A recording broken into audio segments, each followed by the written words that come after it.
That is, so I know what that symbol is. And if you were to sort of rise up a little, look at that. I'm Avion rising up. Tequila. I mean, of Entourage. Dude, Our friends, remember what was his, Steve Austin, Ken Austin. Yeah, the $6 million man, Lee Majors. No, Avion. Look, somehow Casamigos got sold to a big spirits company before these guys did. Although these guys did great, Ken Austin did great. Whether this was all about Entourage. I'd love to know who would be part of your entourage, guy. If you were, I mean, would Johnny Dillon, Matt Dillon, which Kevin Dillon, who knows? I think Vince Vaughn would be in it.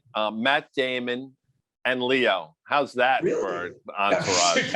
That's you just answered it. I mean, that's a full house. That's just you just ran the table with that crew.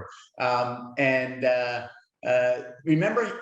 We got those. Did you get one of those Avion Special Reserve bottles with your face etched on the glass? I'm looking at it. If I wasn't tethered to the machine here, I would pull it out maybe for another episode. I see mine there now. How many times have people come into your house and tried to cap that bottle, and you've been like, yo? You can't. So let me ask you a question. So what you're mentioning, so they were kind enough to send each of us a bottle of aged tequila. I think it's 40-month or so aged tequila, right? And they etched now you can't drink faces. Tequila, right? You don't like tequila. You can't handle tequila, right? You can't handle it. I've never been. I'll have an occasional one, but it's not sort of my thing. But they send us bottles with our faces etched. And the question I have to you is, what would you open that for? Like, my sense is they'll open it at like my funeral is probably, so I won't be around when it's open.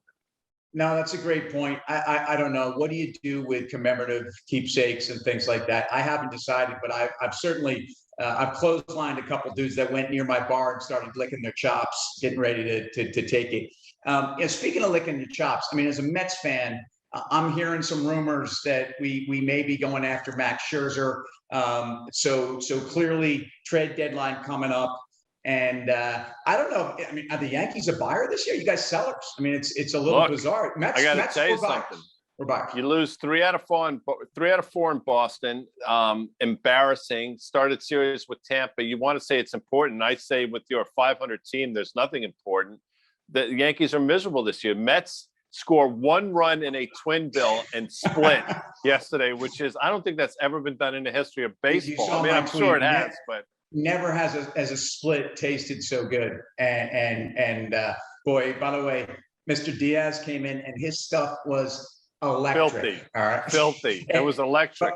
He was throwing 101. I mean, it's amazing. There are nights that guy looks like he's absolutely unhittable. And the other nights it looks like he's the reincarnation of I'm trying to think of who was the worst. Let me throw one out to you. Oh boy. I'm just trying to think of who. Oh, Steve Trout. Remember that? Steve Trout is a Yankee. Trout. I remember Rainbow. Yeah, he sucked. Yeah. And he lit the fire. So yeah, I mean, they were saying that Diaz's wipeout slider was unhittable last night, which is, again, another one of those great terms, wipeout slider. All right, so Mets are buyers. We don't know what the Yankees are. We know they're not one player away. They'll never throw the towel in, even though they probably should. But I don't even know where you guys begin to rebuild. So let's leave you out of the equation. Maybe one of the more interesting teams right now is really, what you're doing if you're a St. Louis Cardinal right now. Like they're right in the middle of it, but they're not distinguishing themselves. But yet, the Brewers are far from. I don't know. I don't know what you do. A lot of fence-sitting teams that are going to have to make decisions by the deadline, which is later this week, which is amazing if you think about it, because that means the summer is effectively more than half over. Don't get me going. What's also is interesting, important week for baseball, and the awkward segue is it's an extraordinarily important week for the market, given the earnings we're going to see in about it's a great 5 segue. hours, 4 hours. Great segue. And I was just going to say, look, Mets are buyers. Yankees, we don't know, possibly sellers. Cardinals, I think, should be buyers. But going into Apple, Microsoft, and Google, are you a buyer or a seller of those names? I want to hear, because look, it's been an extraordinary run for these three companies. Apple, 36% in sorry, 21% in 36 trading sessions. Buyer or seller into their earnings? Yeah, I think that's a great call. Last earnings report for Apple, it was probably the best quarter they've ever had in the history of the company. I mean, some would argue that doesn't matter, but what I'll tell you is, and this, the stock had a lot of trouble. It did not get anywhere close to the prior all-time high of about 145, and it traded 2 weeks later, was trading in the mid 120s.